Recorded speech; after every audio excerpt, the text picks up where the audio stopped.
Travel along, Catholic pilgrims, as we learn from St. Augustine, Doctor of the Church, while we read his book, Confessions.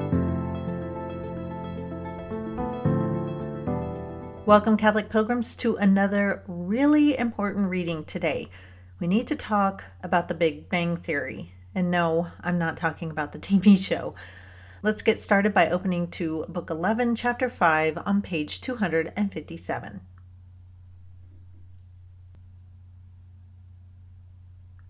But by what means did you make heaven and earth? What tool did you use for this vast work? You did not work as a human craftsman does, making one thing out of something else as his mind directs.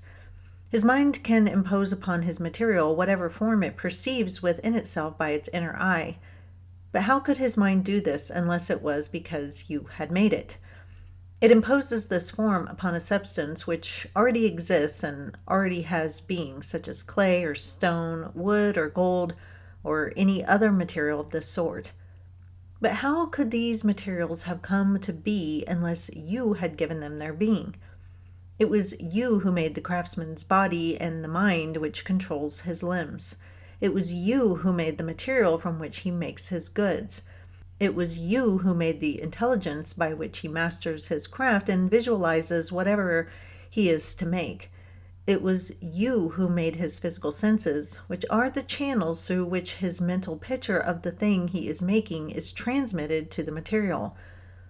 They then relay the finished product to his mind, so that by referring it to the truth, which presides there as arbiter, it may decide whether it is well or badly made.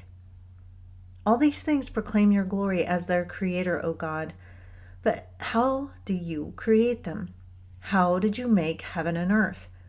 Clearly, it was not in heaven or on earth that you made them, nor was it in the air or beneath the sea, because these are part of the domain of heaven and earth. Nor was it in the universe that you made the universe, because until the universe was made, there was no place where it could be made. Nor did you have in your hand any matter from which you could make heaven and earth, for where could you have obtained matter which you had not yet created in order to use it as material for making something else? Does anything exist by any other cause than that you exist? It must therefore be that you spoke and they were made. In your word alone, you created them. I've spoken about this before, but in my teenage years as a Protestant, I really had to compartmentalize religion and science. My Protestant faith told me that the universe was maybe around 6,000 years old. Science told me that stars were billions of miles away and light from those stars took millions of years to reach us, and yet we were looking at that light, which took millions of years to reach us. Dinosaur fossils were millions of years old. So none of this made sense.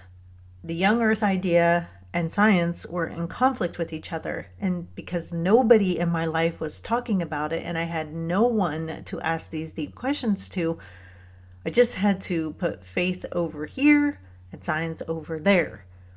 And it was tough for me, so I just tried not to think about it. But when I married my husband, he being an engineer and having been through all the sciences and also a cradle Catholic, he started challenging me on my thinking, and I just could not handle it.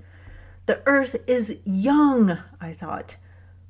But when he started to teach me the Big Bang Theory, which was formulated by Father Lemaitre, I started to see how faith and science could go together.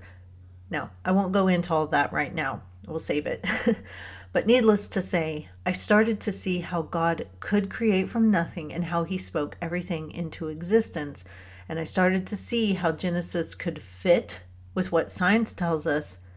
And all of a sudden, I didn't have to put faith and science apart from each other. I could marry them together quite nicely. And was this a huge relief to me. See, for me, I didn't grow up really learning about all the Catholic scientists out there. I thought the Big Bang Theory was a stupid idea because growing up, It was dismissed by almost everyone around me. I don't really know a lot of Catholics. And the reason was because it was a very Catholic understanding. But I didn't know that.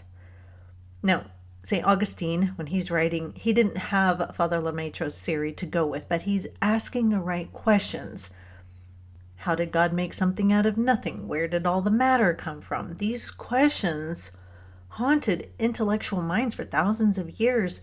They just started building on each other, and sometimes it just takes time to work stuff out.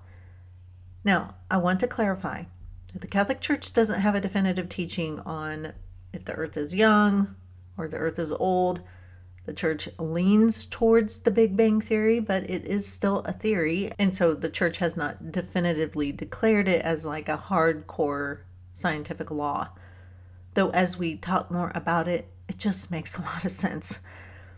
However, we will stop with our science lesson today. But before we go on, it's important that we talk about this stuff because oftentimes Christians get accused of being science deniers and unintelligent people, which is just not the truth at all, especially in the Catholic faith.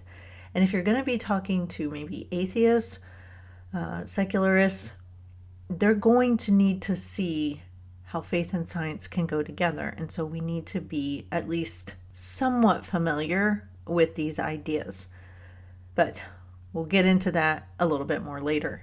But for now, that is all for today, Catholic Pilgrims. I'll see you back here soon. And until then, live the faith boldly and travel well.